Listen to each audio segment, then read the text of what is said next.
सुप्रभात बच्चों, हिंदी की कक्षा में आपका स्वागत है। आज हम अभ्यास सागर का पाठ अनोखा वरदान देखेंगे। अनोखा वरदान पाठ में विशेषण दिए गए हैं। विशेषण का अभ्यास कार्य है। इसके पहले आपको विशेषण का वीडियो मिल चुका है। आपने विशेषण समझे हैं। उसके आधार पर इन प्रश्नों का उत्तर बताइए। प्रश्न पूछने से पहले कुछ पंक्तियां हैं, उन पंक्तियों को ध्यान से सुनेंगे। विजय सिंह एक नेक दिल राजा था। वह अपनी प्रजा का बहुत ध्यान रखता था। मामूली कपड़े पहनकर साधारण जनता के बीच जाकर उनके हालचाल का पता लगाना उसका नियम था। एक रात राजा भेष बदलकर जा रहा था। उसके घोड़े का पीछा करते हुए डाकू भी चुपके चुपके चले जा रहे थे। डाकू राजा के शानदार घोड़े पर हाथ साफ करना चाहते थे। प्रश्न 1, ऊपर दिए गए अनुच्छेद के आधार पर एक शब्द में बताइए कि राजा कैसा था। नेक दिल। कपड़े कैसे थे? मामूली। जनता कैसी थी? साधारण। घोड़ा कैसा था? शानदार।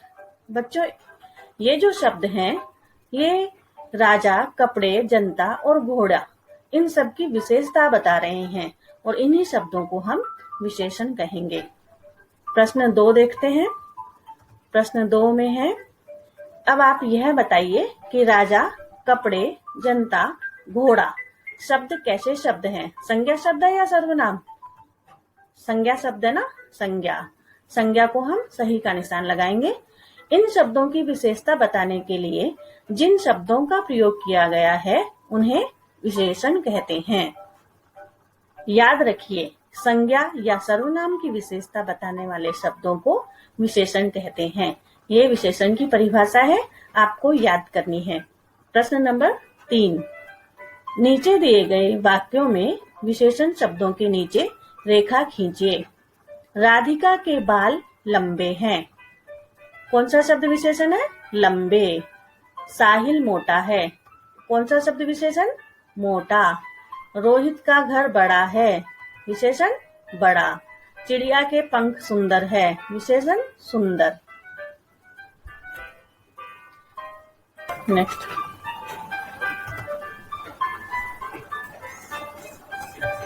प्रश्न 4, नीचे दिए गए शब्दों को उनके उचित विशेषण से मिलाइए। पानी। पानी कैसा हो सकता है? ठंडा। खीर मीठी। कपड़ा 2 मीटर। दवाई कड़वी। ये संज्ञा शब्द जो दिए गए हैं उनकी विशेषताओं से हमने उनको मिलान किया है।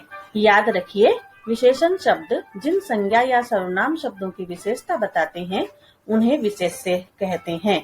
जैसे इसमें पानी, खीर, कपड़ा, दवाई, ये विशेष्य शब्द हैं और उसके सामने जिससे हमने मैच किया है वो विशेषण शब्द हैं। प्रश्न नंबर 5।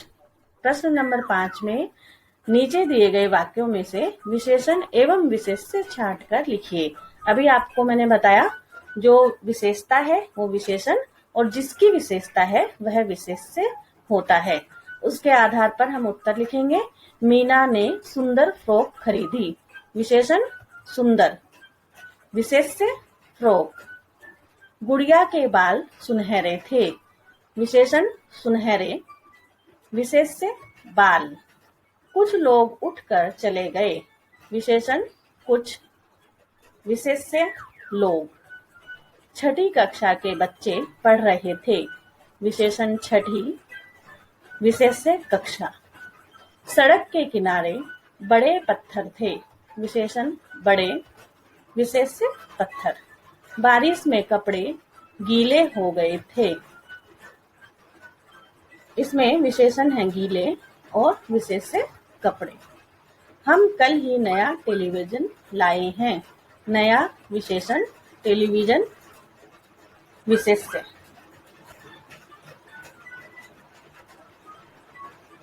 प्रश्न नंबर 6, नीचे दिए गए वाक्यों को ध्यान से पढ़िए। पत्ते बहुत हरे थे। चाय बहुत गर्म थी। दिए गए रिक्त स्थानों को पूरा कीजिए।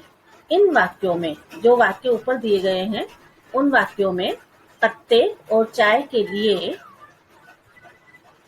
हरे और गर्म विशेषणों का प्रयोग किया गया है।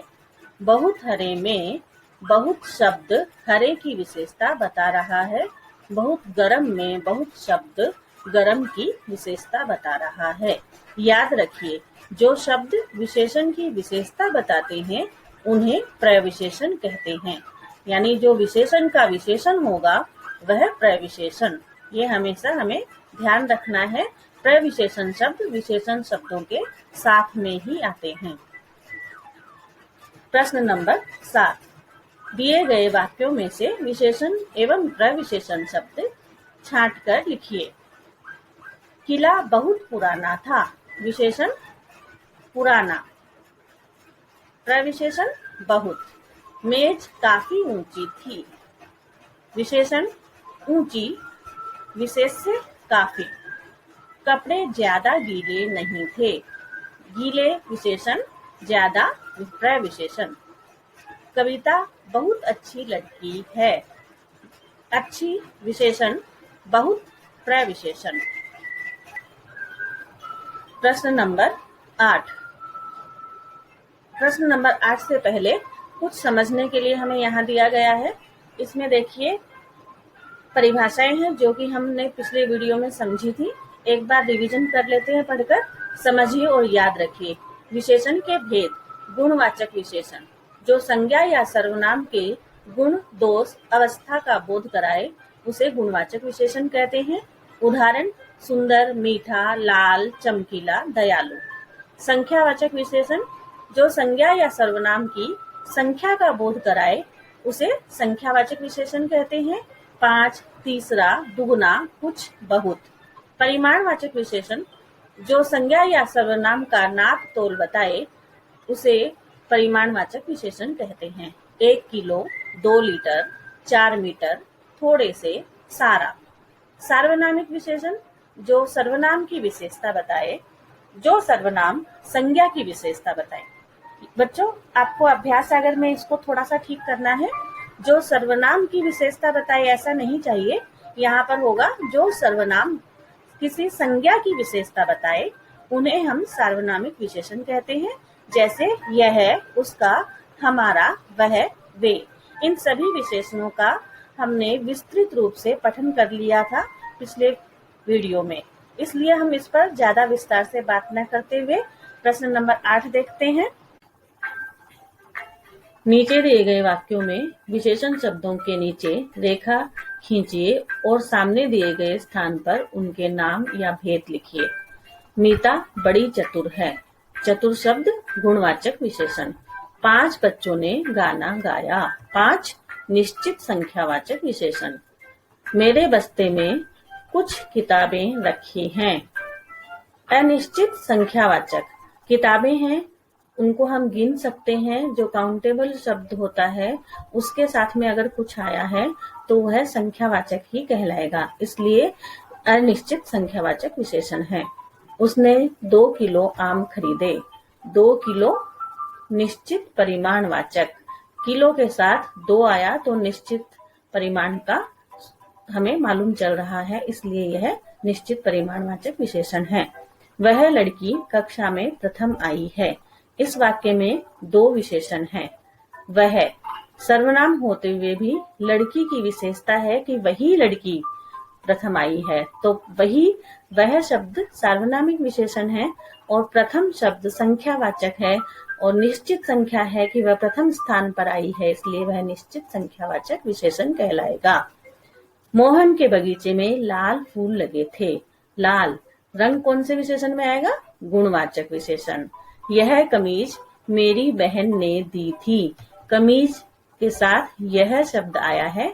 यह सर्वनाम होते हुए भी संज्ञा की विशेषता बता रहा है, इसलिए यह सार्वनामिक विशेषण है। कविता के पास थोड़े से चने थे। चने के साथ थोड़े से शब्द आया है। चने को हम गिनकर कभी नहीं खरीदते, उसको वजन करके खरीदते हैं, इसलिए वो नाप वाली वस्तु है। तो उसके साथ थोड़े से शब्द आया तो वह परिमाण हुआ और निश्चित मालूम नहीं है कितने चने हैं, इसलिए थोड़े से शब्द अनिश्चित परिमाणवाचक विशेषण माना जाएगा। आओ दोहराएं। नीचे दिए गए शब्दों का एक वचन एवं बहुवचन रूप में प्रयोग करते हुए एक एक वाक्य बनाइए। उदाहरण दिया हुआ है, एक वचन में डाकू चल रहा था, बहुवचन डाकू चल रहे थे। बच्चों, कुछ शब्द ऐसे होते हैं जिसमें एक वचन और बहुवचन का रूप परिवर्तित नहीं होता। अगर उसमें हम कारक की विभक्ति चिन्ह लगाते हैं तो रूप बदलता है। इसमें कोई विभक्ति चिन्ह नहीं है डाकू शब्द के साथ, इसलिए बहुवचन रूप में भी डाकू शब्द डाकू ही रहा। उसी प्रकार के शब्द पुल और फूल है। हम एक एक वाक्य बनाते हैं। पुल का पहला वाक्य देखिए, एक वचन में नदी पर पुल बना हुआ था। बहुवचन में वाक्य देखिए, नदियों पर पुल बनाए गए थे। यहाँ पर दोनों वाक्यों में पुल शब्द पुल ही रहा है, उसके साथ की क्रिया बदली है, ये हमें ध्यान रखना है। पुल का मतलब होता है ब्रिज। फूल का एक वचन वाक्य है, पौधे पर फूल लगा है, पौधों पर फूल लगे हैं, ये बहुवचन का वाक्य है। अब आपको ये ध्यान रखना है कि इन शब्दों के साथ साथ कई शब्द ऐसे होते हैं जिनका एक वचन रूप और बहुवचन रूप एक ही समान होता है, जैसे घर, धोबी, हाथ, इस प्रकार के शब्द हैं जिसके रूप अगर उसमें कारक की विभक्ति चिन्ह से पर ऐसा कुछ लगा है उसके साथ तो परिवर्तित होता है, वरना परिवर्तित नहीं होता है। प्रश्न नंबर 10। नीचे दिए गए वाक्यों के लिए एक शब्द छांट कर लिखिए। ये वाक्यांश के लिए एक शब्द है। वाक्यांश के लिए एक शब्द का प्रयोग हम अपनी भाषा को आकर्षक और प्रभावी बनाने के लिए करते हैं। एक बात को जब हम एक शब्द में कह सकते हैं तो उसे वाक्य में क्यों कहें, इसीलिए हम वाक्यांशों के स्थान पर एक शब्द का प्रयोग करते हैं। पहला वाक्यांश है, जिसके आने की तिथि निश्चित न हो, अतिथि। सप्ताह में एक बार होने वाला, साप्ताहिक। 15 दिनों में एक बार होने वाला, पाक्षिक। जिसका मूल्य बहुत अधिक हो, बहुमूल्य। किए गए उपकार को मानने वाला, कृतज्ञ। इन शब्दों को हम एक शब्द के जैसे प्रयोग कर सकते हैं और हमारी भाषा प्रभावी बना सकते हैं। अगला प्रश्न है प्रश्न नंबर 11। नीचे दिए गए शब्दों के सही रूप लिखिए। अर्थात ये जो शब्द दिए गए हैं उसमें कोई ना कोई गलती है, किसी वर्तनी में गलती है, कोई मात्रा में गलती है, उसको ठीक करते हुए शब्द लिखेंगे। विदूषक, डाकुओं, सड़क, तरक्की। प्रश्न नंबर 12। नीचे दिए गए वाक्यों में से संज्ञा या सर्वनाम शब्द छांट कर लिखिए। क्या आप आम खाएंगे? आम संज्ञा, आप सर्वनाम। नेहा ने उसे डूबने से बचाया था। नेहा संज्ञा, उसे सर्वनाम। वह कल आगरा जाएगा। वह सर्वनाम, आगरा संज्ञा। उन्होंने गन्ने तोड़े थे। उन्होंने सर्वनाम, गन्ने संज्ञा। प्रश्न नंबर 13। प्रश्न नंबर 13 में हमें मुहावरे देखने हैं। आप सब लोग मुहावरों के बारे में जानते हैं ना? हाँ, तो हमें वही मुहावरे देखने हैं। कुछ मुहावरे हमें दिए गए हैं। हाथ साफ करना, बाल बांका न कर सकना, सकते में आना। इन मुहावरों में से छांट कर हमें नीचे दिए गए वाक्यों के आधार पर मुहावरे रिक्त स्थान में लिखने हैं। आपको एक बात ध्यान रखना है, जिस प्रकार से मुहावरा दिया गया है वाक्य में ठीक उसी प्रकार से प्रयोग नहीं होता। वाक्य रचना के आधार पर वह मुहावरा भी थोड़ा सा बदलाव ले लेता है। किस प्रकार से बदलता है हम वाक्य प्रयोग में देखते हैं। पहला वाक्य है, अपना परीक्षा परिणाम देखकर रोहित सकते में आ गया। बस में किसी ने पिताजी के बैग पर हाथ साफ कर लिया। सजीली का तो कोई बाल बांका नहीं कर सकता।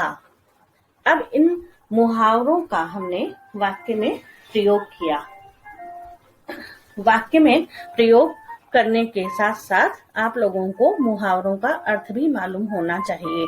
पहला मुहावरा जो सकते में आना है, उसका अर्थ है जिसका हमने अंदाजा भी नहीं लगाया था, ऐसा कुछ हो जाए, गलत हो जाए तो हम सन्न रह जाते हैं। आश्चर्यचकित होकर सन्न रह जाना, सकते में आना। हाथ साफ करना, चोरी कर लेना। बाल बांका न कर सकना, कुछ भी न बिगाड़ सकना। ये हमारा पाठ इस प्रश्न के साथ पूरा होता है। आपको इस वीडियो के साथ में एक मुहावरे का गेम का लिंक दिया जाएगा। उसके द्वारा आप मुहावरे समझिए और गेम खेलते हुए एंजॉय कीजिए। हम अगले वीडियो में मिलेंगे। धन्यवाद।